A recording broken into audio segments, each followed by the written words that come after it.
On Monday the 10th of May 2021, supplies were loaded onto the Coral Geographer, the Wolf in Broome, for its journey to Darwin.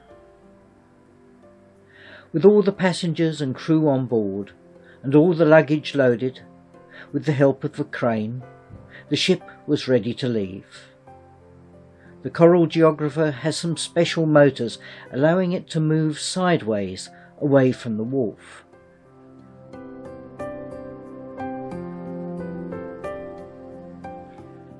As the sun set that evening, the ship slipped out of Broome.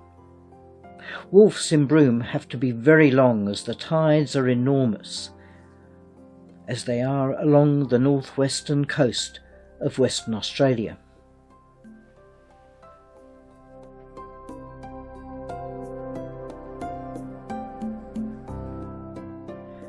Some of the beaches in Broome are very firm enough to drive a car onto them.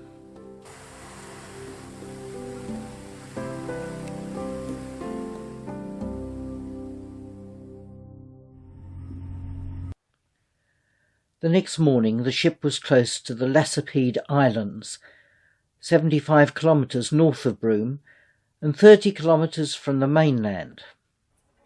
We boarded the versatile explorer boats, which could take us right close to the beaches. The ship had 2 of these boats, which would each take about 50 people. You could board them simply at the rear of the 3rd deck. The boats would then slide down a special slipway into the sea.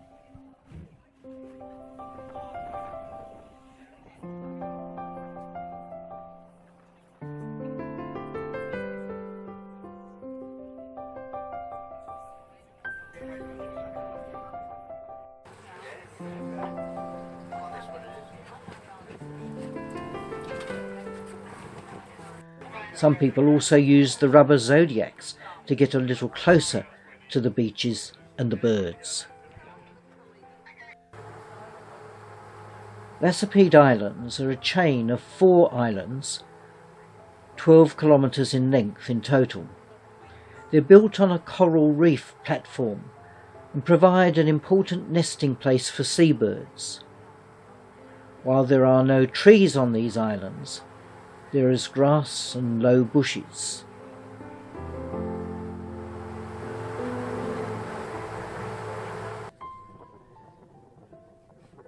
In these islands is found the largest breeding colony of brown boobies in the world, possibly as many as 18,000 pairs. The brown boobies are quite large seabirds with wingspans of up to 150 centimetres. They usually fly low over the sea, diving for fish and squid that are swimming near the surface. Pairs of boobies can stay together over several seasons.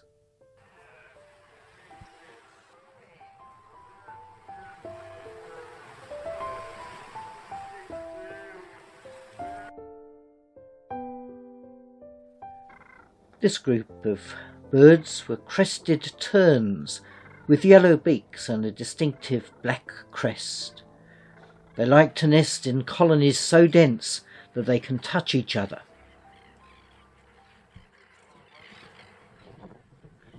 The islands are also popular for other birds. We saw a large number of Caspian terns, the largest of the tern family. Like other terns, they fly long distances over the sea, plunging down to catch fish. Note their large red beak and prominent black cap.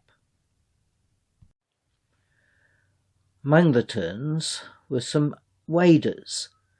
There are a couple of light brown wading birds here, whimbrels, a member of the curlew family, which visit Australia in the summer months, breeding in Siberia and Alaska.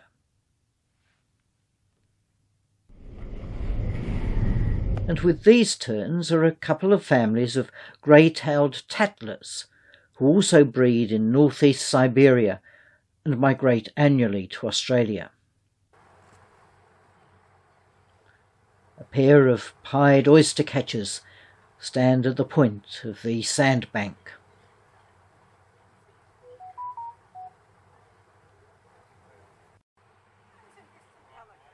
Further back were a group of large pelicans.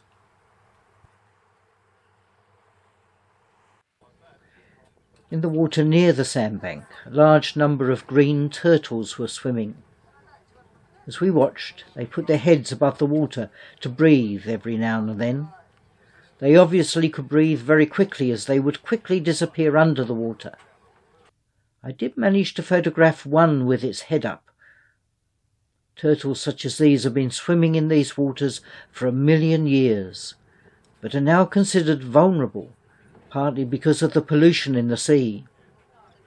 It's good to see them thriving in the Lacepede Islands.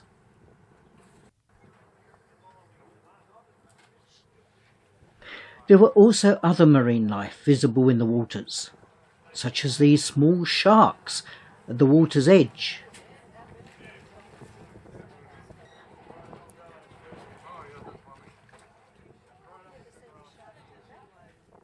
And a large manta ray.